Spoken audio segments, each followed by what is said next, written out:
Sarano bunaktu, Saraviryan karvavare, Tejasvina vaditamastu, David vishavare.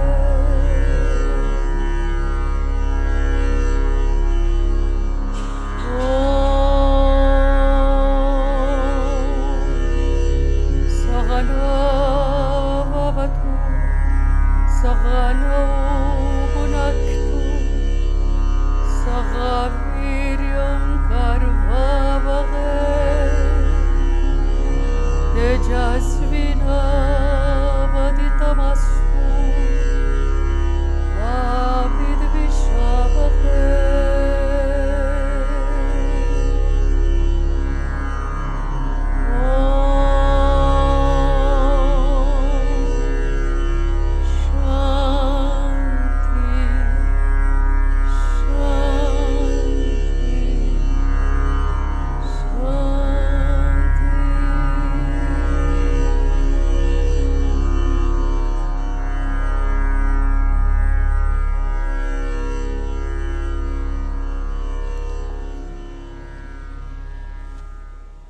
Nós cantamos o Shanti Mantra.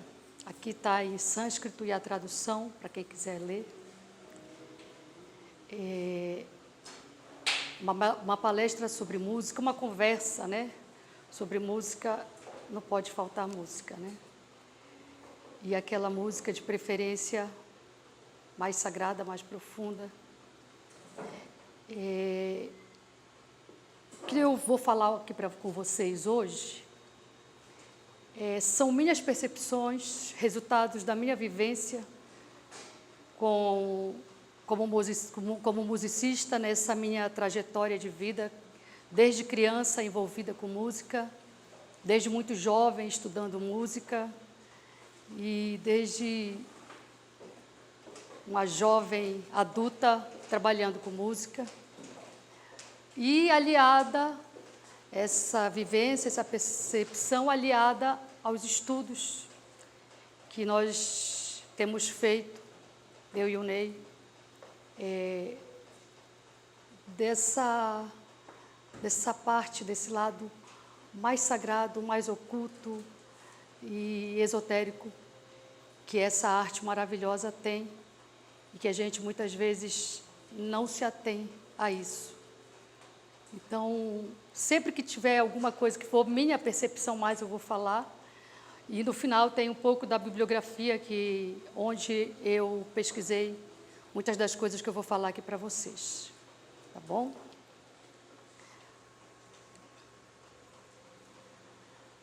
Nada.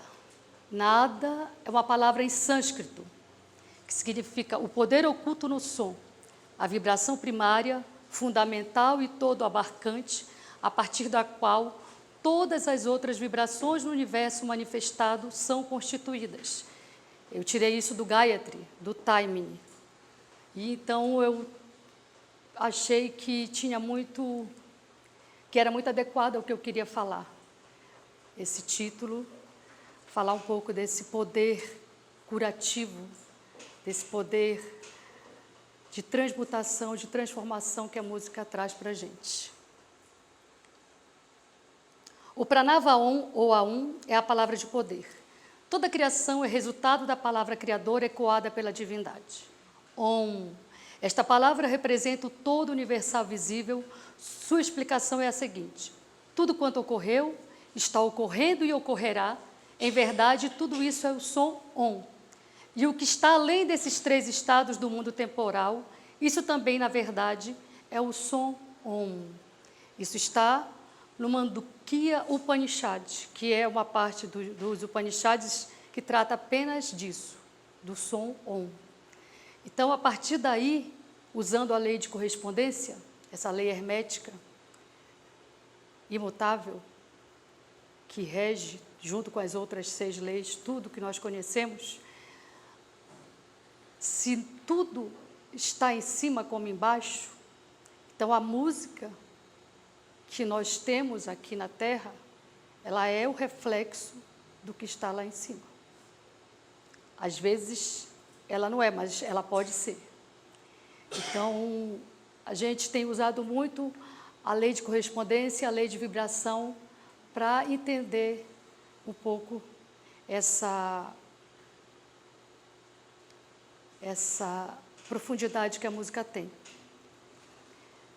Há muitos anos, eu canto há muitos anos, eu completei ano passado 20 anos de carreira, isso contando a partir do meu primeiro CD. Mas se eu fosse contar a partir do momento que eu comecei a estudar música, seriam 33 anos de carreira. E depois, quando eu comecei a cantar, a fazer recitais, eu cantava ópera, sempre cantei música erudita. E depois, quando eu comecei a fazer meus shows de música popular, no início as pessoas vinham sempre falar, cumprimentar, dizer que a voz era bonita. Ah, sua voz é linda, sua voz é bonita. No início isso é maravilhoso, né? A gente é jovem, quer ganhar o mundo, a vaidade está toda, né? Mas a partir de um certo momento isso não te alimenta mais, isso não faz mais sentido. E a gente quer algo mais do que isso. Não quer mais que as pessoas simplesmente achem a voz bonita. E quando a gente deu conta disso, a gente começou a sentir a música, a viver a música de uma maneira diferente e a pesquisar também. Até que uma vez aqui em Brasília, em 2004, depois de um show, uma senhora de idade veio pedir para me dar um abraço e falou para mim: obrigada por você existir. Isso me tocou profundamente. E eu fiquei com essa frase muito tempo, assim, vendo a responsabilidade que nós, como artistas, temos, né? O que a gente causa, pode causar, deveria causar naqueles que nos ouvem. E sempre começou a ser assim, as pessoas vinham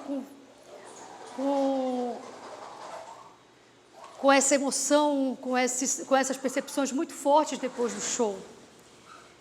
Até que um dia, depois de um dos meus shows, em 2012, o teatro estava lotado, 600 pessoas, foi um show muito forte, muito bonito. Eu fiquei 3 dias, literalmente, 3 dias, jogada assim no chão de casa, só chorando.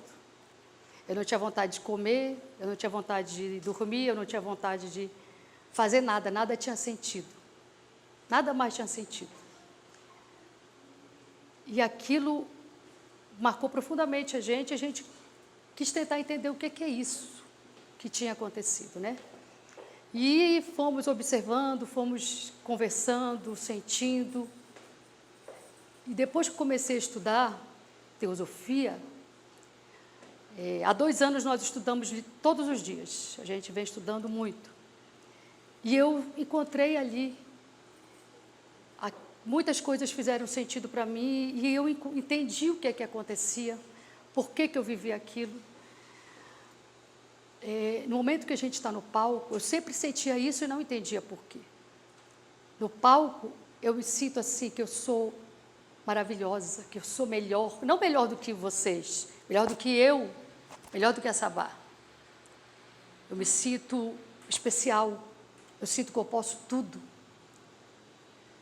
E o que eu sinto é tão maravilhoso que eu quero que as pessoas que estão ali sintam também aquilo. E nesse show em que eu fiquei assim, dessa maneira, muitos dias, eu entendi que eu tive uma conexão tão grande com a minha essência superior. E quando aquilo acabou, nada mais fazia sentido. E eu queria ficar sentindo aquilo. Queria voltar para aquele momento. Porque depois nada mais tinha sentido.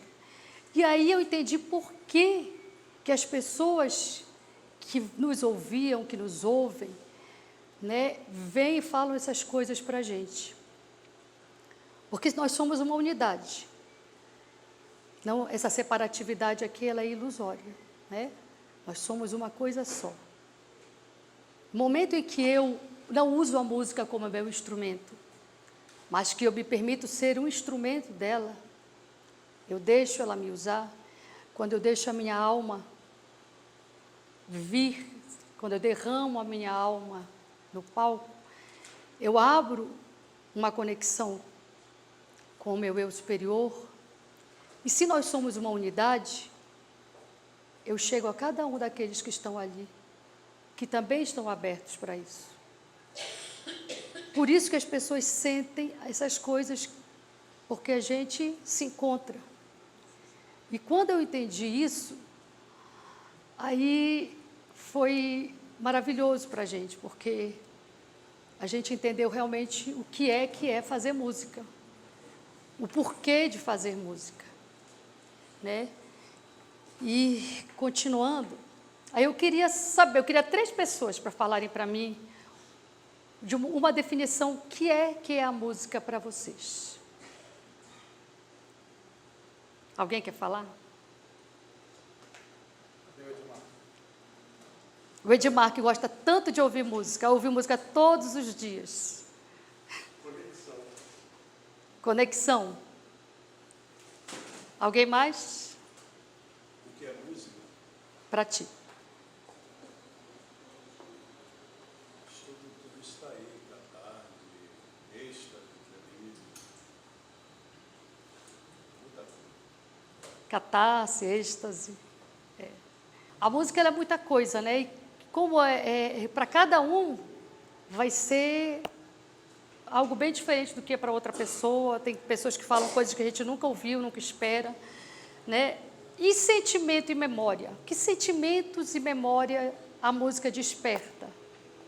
Ou ela pode despertar? Vivências. Ela pode despertar ódio?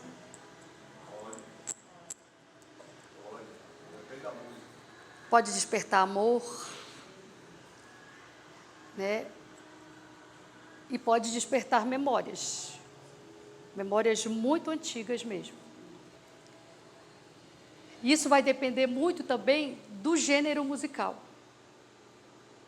O gênero musical, ele está muito relacionado ao sentimento que eu vou sentir, né? Uma música erudita, uma MPB, um samba, um jazz, um rock, eles vão despertar sentimentos diferentes a partir também da cultura e dos estímulos que aquela pessoa teve desde a infância e que ela trouxe também da sua trajetória aí, nessa peregrinação que a gente vem.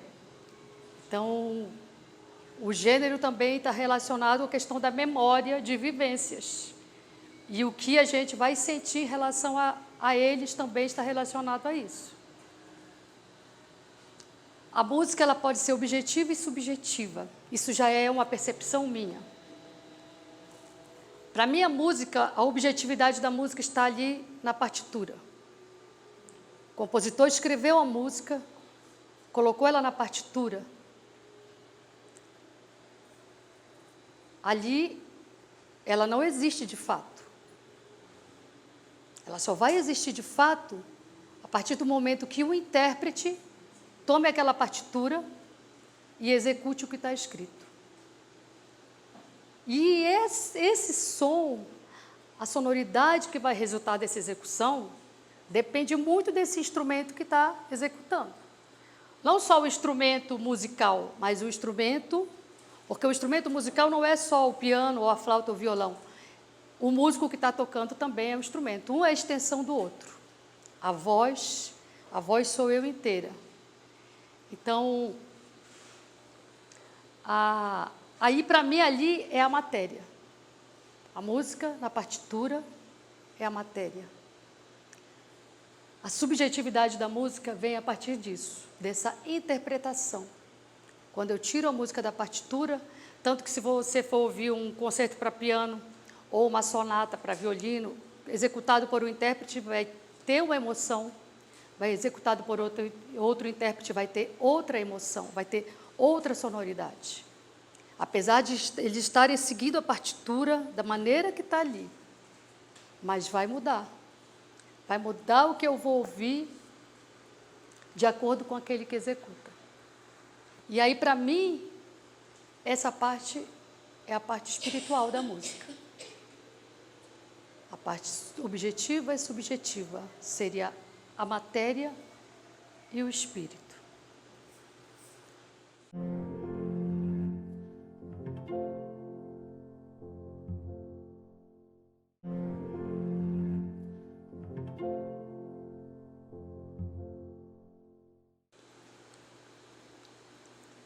Música é energia, frequência, vibração. O que é energia? Peguei umas definições de acordo com a física. A energia é um conceito de vasta aplicação em física, uma grandeza física que tradicionalmente se define como a capacidade de corpos e sistemas para realizar um trabalho. A frequência é uma grandeza física que indica o número de ocorrências de um evento, ciclos, voltas, oscilações em um determinado intervalo de tempo. Aí vai determinar a altura. Vibração é qualquer movimento que se repete regular ou irregularmente dentro de um intervalo de tempo. Som é uma vibração que se propaga pelo ar, transmitindo energia. Agora imaginem a música. Nós ouvimos música 24 horas por dia, mesmo que a gente não tenha colocado ela. Outra pessoa colocou. Outra pessoa colocou, às vezes, na nossa casa, às vezes lá na casa do vizinho, às vezes a 2 quarteirões, às vezes a 2 quilômetros. Mas aquela música que está sendo tocada a 2 quilômetros, ela vai reverberar em mim aqui. É onda mecânica. A música terminou de tocar, mas a onda continua. Lembra da pedrinha no lago? E ela atinge cada um dos nossos órgãos. Ela atinge cada um dos nossos aparelhos, respiratório, digestivo, circulatório. Ela atinge cada um dos nossos corpos, porque ela se propaga onde tem matéria. Os outros corpos são matérias sutis. Então, ela continua atingindo cada um desses corpos. Que tipo de música que a gente está ouvindo? Mesmo que a gente não tenha consciência de que a gente está ouvindo. E o que essa música pode estar fazendo com a gente? Às vezes a gente não dá a atenção e a importância que a música tem. Para os antigos isso era insanidade. Os povos antigos, muito antigos, era uma insanidade o governo e as pessoas não darem a importância que a música tem. Porque ela pode salvar, ela pode construir, mas ela pode destruir. Ela pode curar, mas ela pode matar. Ela pode te rejuvenescer e pode te envelhecer. Né? Então, que tipo de música que a gente tem digerido, que a gente tem ouvido, que a gente tem absorvido, sem perceber, muitas vezes?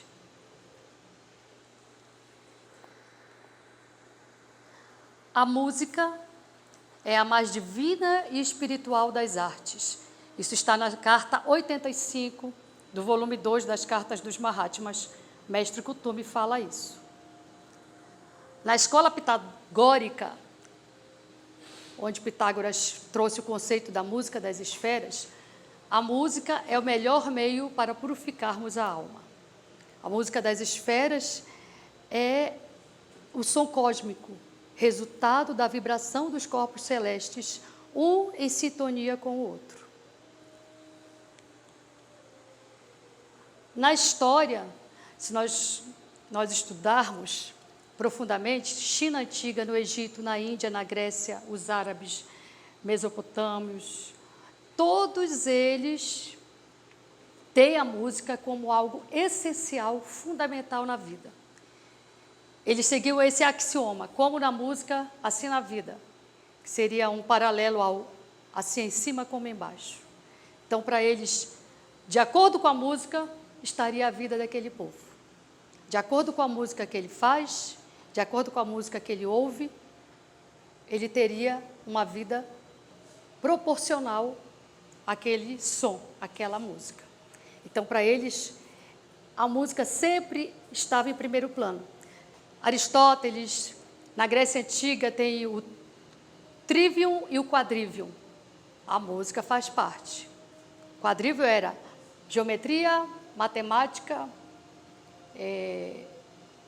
retórica, não lembro. Alguém lembra? Música, geometria, astrologia e esqueci a outra, eu era o quadrívio. Então, a música, ela sempre fazia parte das principais áreas de estudo, de conhecimento para a evolução e para melhoramento humano.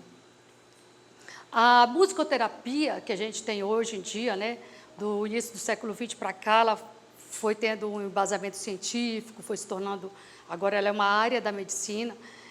Ela já existia na Grécia Antiga. Hipócrates já usava a música como um coadjuvante na cura dos pacientes. Então, a musicoterapia não é algo recente, a musicoterapia é algo muito antigo. Para os antigos egípcios, as energias vibratórias eram o verbo ou verbos dos seus deuses. Para os pitagoristas da Grécia, eram a música das esferas. Para os chineses, eram a energia celeste da perfeita harmonia. Para os povos antigos, eram a energia para os povos antigos, os tons cósmicos eram a força mais poderosa de todo o universo. E a música, então, era o reflexo no mundo da matéria dos tons cósmicos, assim em cima como embaixo, contendo em si algo da força criativa, preservativa e destrutiva destes. Nós vemos aí, né, os 3 logos. Para os povos antigos, o caráter físico da música se baseia na mecânica, se explica pela matemática, mas se origina nos céus. Para Celso, ele tinha a medicina musical. E ele dizia que vários tipos de composição iam atuar na sua mente, no seu espírito e no seu corpo físico. Depende da composição que fosse usar. Ele trabalhava com a música também. Confúcio, que é um dos grandes sábios, né? Foi um dos grandes sábios da China e do mundo, 571 a.C., ele tem um confucionismo que segue 3 princípios. O 6º princípio é o Wen, artes nobres, que inclui música, poesia e a arte em geral. Considerava a música como a chave da harmonia universal. Ele cria que toda expressão artística era símbolo da virtude e que deveria ser manifesta na sociedade. Aqueles que rejeitam a arte, rejeitam as virtudes do homem e do céu. Anaclectus 17:11. Para Confúcio, a música era um reflexo do homem superior e espelhava seu caráter verdadeiro. Confúcio era um professor de música, tanto quanto era filósofo. Ele afirmou: o educado começa nos ritos, se aprimora na poesia, viu, Edmar? E se completa na música. Confúcio, nós achamos muitas alegorias dele, desenhos, pinturas, sempre tocando, sempre com o instrumento do lado. Dizem que uma vez ele saboreou uma carne ouvindo a música Show, que é de uma dinastia, que para ele era a música perfeita, essa música que era feita nesse período. E ele ficou 3 meses sem conseguir sentir o sabor da carne depois disso, porque a música fez um efeito tão grande nele que ele não precisava nem se alimentar. E ele, quando não se alimentava, ele tocava esse instrumento aqui. Ele ficava guqin. Ele tocava e isso substituía o alimento físico, a comida. Ele se alimentava de música. Tocava, ficava meses sem comer e a música substituía isso. E ele dizia que se conhece um povo, se conhece uma nação pela música que ela faz. Pela música que o povo ouve, pela música que é produzida ali. Se a música de um reino fosse uma música agressiva, cheia de muito ritmo, poderia dizer que ali poderia ter um conflito. Se era uma música mais melodiosa, ali o povo seria mais amoroso. Então, de acordo com a música que se fazia, eles analisavam se precisavam se preocupar ou não com aquela região do país. Era assim que o imperador, na época que Confúcio era conselheiro dele, observava e governava o reino. Aqui é uma pintura. Confúcio está aqui com o professor de Qi, eles estão aqui falando sobre música. Aqui também seria a classe dele, onde ele dava aula. Está falando aqui sobre essa questão da carne, que ele ficou 3 meses sem sentir o sabor da carne. Só uma alegoria para vocês. Tem muitas pinturas, sempre dele com o instrumento do lado, ou tocando o instrumento, ou falando numa classe com os seus alunos. Platão e Aristóteles. Na obra dos dois a gente encontra muitas coisas sobre música. Platão, a República, e na Política de Aristóteles concordavam que o sistema público de educação ideal teria que abranger 2 elementos fundamentais: a música e a ginástica. A música seria responsável por disciplinar o espírito e a ginástica, o corpo. Para os 2 filósofos, estes 2 elementos seriam indispensáveis para a produção de bons cidadãos. Platão sustentava que as artes influenciavam diretamente a moral da vida humana, cada uma a seu jeito, e a música com maior destaque. Está aqui o quadrívio: aritmética, geometria, música e astrologia. Aqui, ó. Aritmética, geometria, música e astrologia, o quadrívio. Aqui é o deus Apolo. Orfeu. A origem da música na Grécia Antiga era considerada divina. Assim, os seus primeiros intérpretes eram deuses e semideuses como Apolo e Anfião. Existia a crença de que era dotada de poderes mágicos, capaz de curar doenças, purificar o espírito e o corpo e operar milagres no reino da natureza. Nas obras Ilíada e Odisseia, Homero fala na Ilíada que o deus Apolo acabou com uma peste que estava tendo no lugar, entoando cantos e hinos sagrados. E que o Odisseu, na Odisseia, foi curado de uns ferimentos que estavam levando ele à morte, por ouvir trovas que os menestréis começaram a entoar. Então, a gente vai, mesmo sendo uma ficção, está no livro, mas os livros retratam a vida.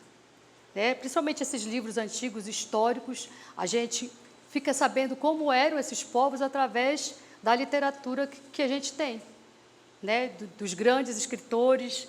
E observando e analisando as histórias, a gente chega de como que era a vida das pessoas. Aqui é o deus, é o Orfeu tocando. Teorias da música na Grécia Antiga.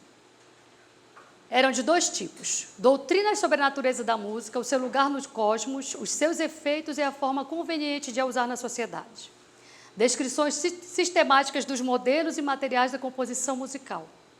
Criaram diversas ligações entre a música e a matemática, como, por exemplo, o sistema de sons e ritmos musicais, regidos por números que, por sua vez, exemplificavam a harmonia do cosmos.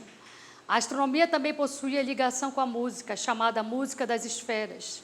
Relação entre a música e a mecânica celeste, movimento dos astros. Tem também a doutrina dos do ethos. A música, nesta concepção, não era apenas uma imagem passiva do sistema ordenado do universo. Era também uma força capaz de afetar o universo. Daí a atribuição dos milagres aos músicos lendários da mitologia. Assim como a música era capaz de afetar o universo, também o faria com o caráter do homem. Por isso, para os gregos, a importância em aconselhar a audição e ensino de determinados tipos de música que afetaria positivamente a criação do homem em detrimento a outros que não agregariam valores positivos. Tem umas pesquisas do início da década de 60, mais ou menos, em que eles pegaram alguns ratos, colocaram em 2 caixas, a caixa A e a caixa B, que era uma ligada à outra. Tudo que tinha na caixa A tinha na caixa B. Colocaram os ratos Na caixa A estava tocando os concertos de Brandeburgo de Bach, e na caixa B tocava um outro tipo de música. Nenhum rato ficava na caixa B. Era uma música mais rítmica, né? Todos os ratos ficavam na caixa A. Passado 3 dias, eles trocaram a música de lugar. Deixou tudo igual, só mudou a música, passou a música da caixa A para B e da B para A. Todos os ratos se mudaram para a caixa B. Outra pesquisa que eles fizeram foi com uma estufa de orquídeas. 2 estufas de orquídeas. Uma tocava música erudita, eu não lembro agora se era Bach, se era Mozart, e na outra tocava um outro tipo de música, mais moderna. As orquídeas da caixa onde tocavam essa música mais moderna, elas cresceram todas fugindo de onde vinha o som, inclinadas. E cresceram, não tinham a mesma beleza da semente. E morreram logo. Em poucos dias elas murcharam e morreram. As orquídeas da outra estufa cresciam para o lado da onde vinha o som, cresceram lindamente, as flores eram brilhantes, com colorido lindo, e as sementes delas também trouxeram essa mesma qualidade. Então, tem várias pesquisas nesse sentido aí.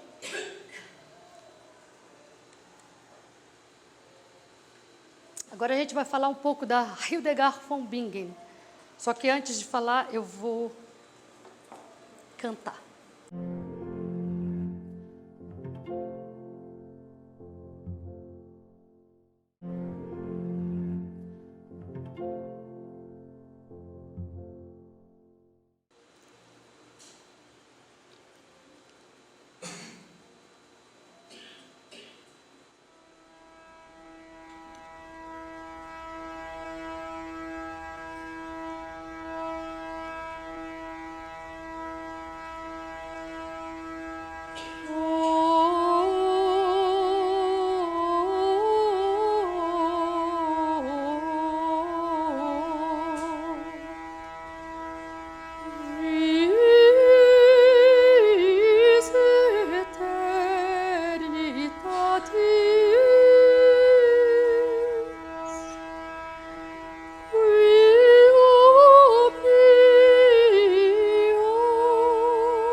Só um trecho.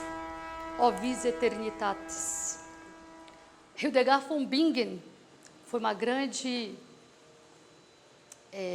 doutora. Hoje ela é reconhecida como doutora da igreja. Ela era filósofa, teóloga, poetisa, musicista, chamavam ela de curandeira também, escritora. Ela era abadesa alemã.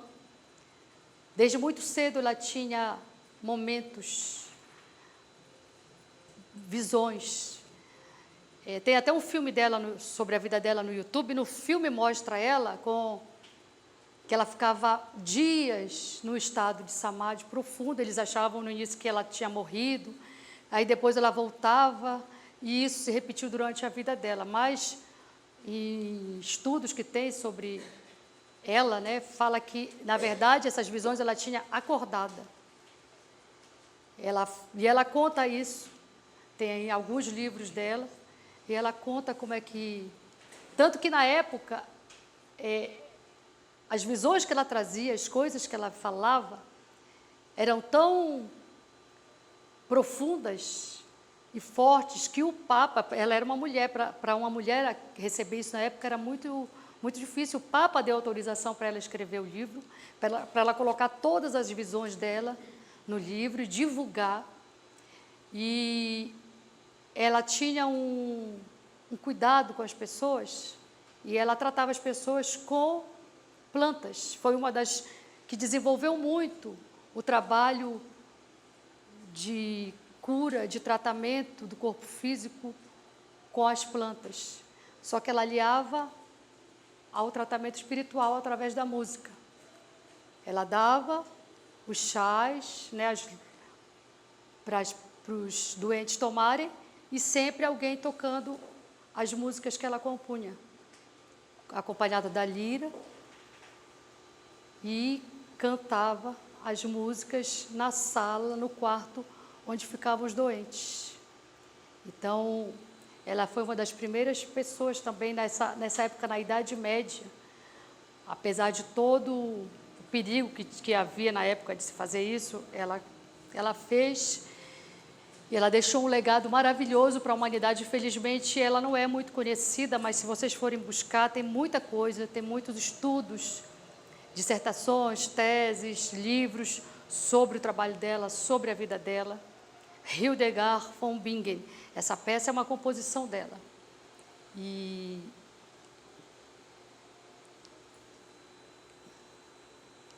aqui são algumas ilustrações. Sempre ela está acompanhada de um instrumento musical.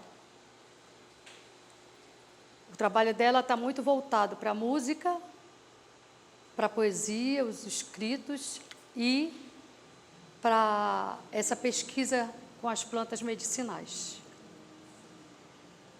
Então, aqui tem a bibliografia, um pouco dos livros que eu pesquisei para trazer isso para vocês. Para a gente se ater um pouco mais, é uma sugestão, assim, porque a música, ela é tida na sociedade hoje como entretenimento, pela maioria das pessoas. Ela pode até ser entretenimento, mas esse não é o principal objetivo, não é o principal poder que a música tem. Mas na sociedade atual ela é tida como um simples entretenimento, como um passatempo. Eu sou musicista, o Ney também. As pessoas costumam perguntar para a gente: você trabalha com o quê? Com música. Sim, mas qual é a sua profissão? Não, minha profissão é música, eu sou cantora. Tá, mas você ganha a vida com o quê? Né? As pessoas veem muito a música como hobby. Né? Tem pessoas que têm a música como hobby, né? Mas a música, ela é muito séria. Ela é muito séria, ela é muito presente na vida das pessoas para ser levada de qualquer maneira. Né? A gente pode analisar por alto, assim como anda o nosso país. E o tipo de música que está na mídia. Qual é o tipo de música que toca nas rádios, que está na televisão, que são os meios que mais chegam à população? Será que é um tipo de música que trabalha os nossos chakras mais superiores, que trabalham nossos chakras do sentir, do pensar, do compreender, ou os chakras básicos? Né? Lógico que todas elas têm a sua importância. Às vezes a gente está num momento de evolução que precisa ainda daquele tipo de música, né? Mas a gente não pode ter a música como um entretenimento. A música, ela é muito mais do que isso. Ela não está, no meu entendimento, ela não existe, ela não está aqui nesse nosso plano à toa. Ela pode ser um grande caminho de evolução, de conexão, de refinamento. Lógico que não é eu começar a ouvir uma música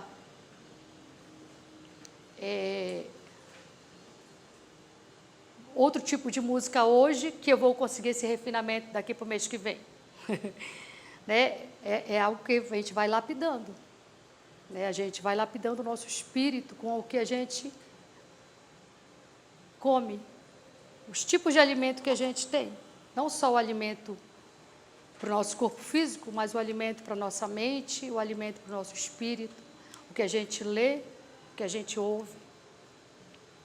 Então, o objetivo meu e do Ney nessas palestras é mais dar uma agulhadinha e citar um pouquinho para as pessoas, de repente, se atentarem um pouco mais para a importância da música. Aí eu queria terminar com uma música minha e do Ney. Nós temos muitas músicas juntos. Essa é uma das poucas músicas em que a música é minha e a letra é dele. As outras todas, a letra é minha e a música é dele. Boa noite. A música chama Mônada.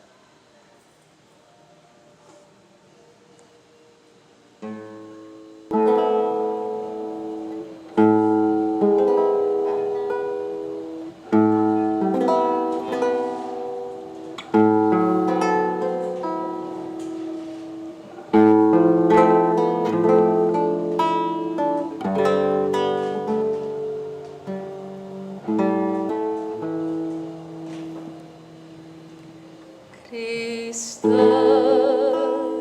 rochedos, lapidar,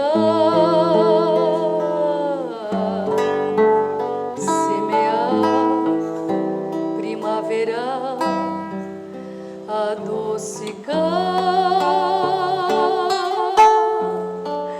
como leito de rio, como fruta madura, sou alimento em doação, sou raiz, veias do chão, partilhar, proteger, se entregar, palavra, ser paz, transmutar, como laço de unidade, como raio de sol, sou cordeiro imolado, sou pulsar do coração, retornar, unificar, renascer.